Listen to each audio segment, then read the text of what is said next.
Alright guys, I'm going to make this quick video to talk to you about how to get an A on your essay. I wrote some notes in my notebook, and let's get started. So, how do you earn an A on your essay?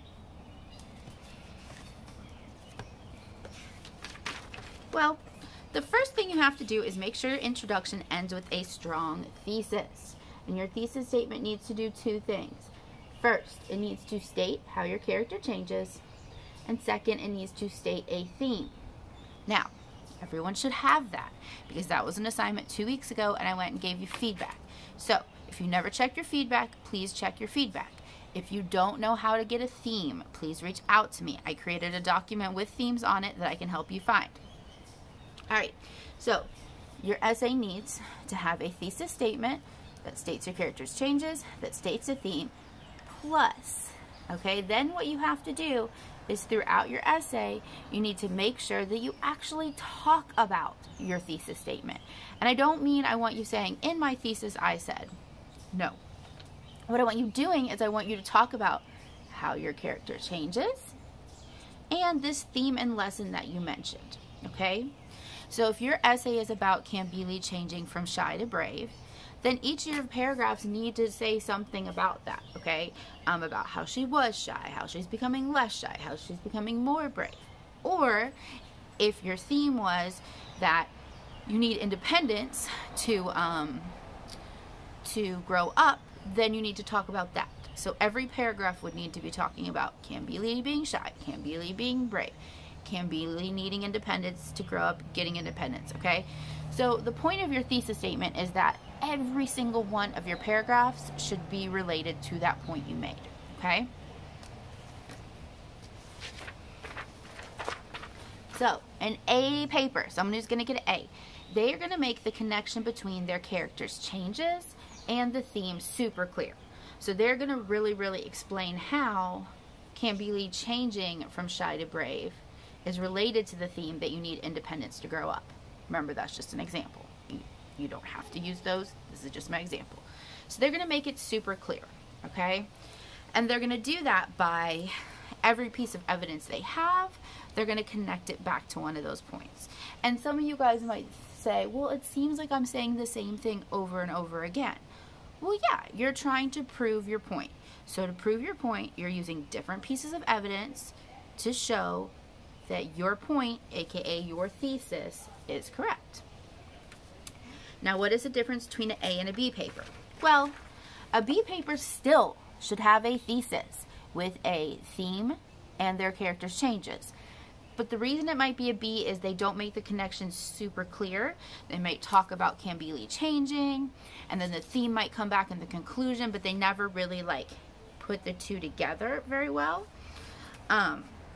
Or maybe some of the paragraphs don't completely connect. So maybe you're writing about Kambili, but then you have one paragraph that's all about Jaja, and you don't really bring it back to what that's telling us about Kambili, okay? That's going to keep you from being super successful. Now, what's a C paper going to look like? Hopefully no one's going to do one, but it's going to be unrevised. It's going to be sloppy. It's going to be incomplete. It's going to be a mess. I'm hoping to not give any C's, because if your paper would be a C, you're going to see it again, because I'm going to send it right back to you and say, fix this.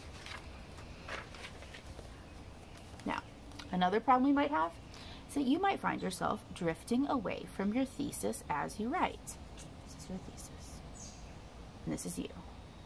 And you're drifting away. Okay? So what do you do if you're drifting away from your thesis when you write?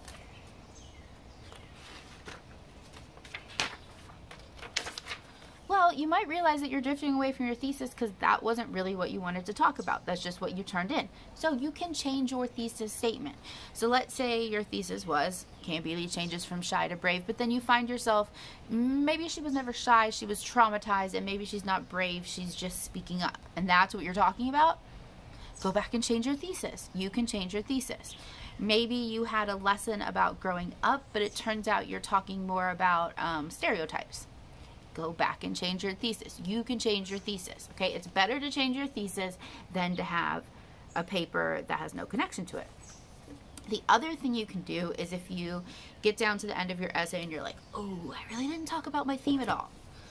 Go back and add a clinching sentence to each paragraph that talks about that theme, okay? That's like, oh yeah, and so when Cambili did this, that was an example of independence because da-da-da-da-da, okay? So either change your thesis or go back and add clinching sentences to make it clear. All right, last big point. If you find when you write your conclusion, you finally make the point that you were trying to make the whole time, you're like, oh, that's it. That was what I was trying to say. Don't just be like, oh, okay, I finally said it in the conclusion. Let's move on. No. Go back and add elements of that point to the rest of your essay. Your clinching sentences, your evidence. Like, make sure if you finally made a point, go back and make sure it's throughout your essay.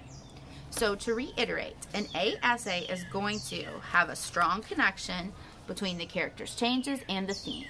And that's not just going to be in the intro and the conclusion, that's going to be in every body paragraph, okay? Where is it going to go?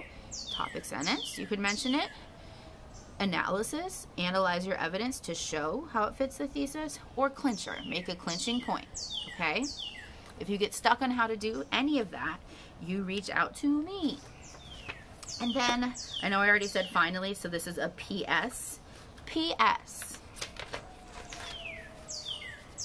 Respect yourself. Revise your work.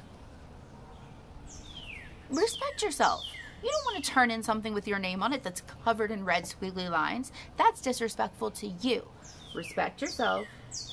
Revise your work. Use paperrater.com. It is free. I have 2 videos posted showing you how to use it. I've shown it to you in class. It's free. I've been telling students to use it for like 8 years. I have students in college who still come back to me and are like, oh my God, Ms. Klein, that website was a lifesaver. I still use it. All right, so that's it. That's the end. Sorry about the sirens in the background. It's the city of Atlanta.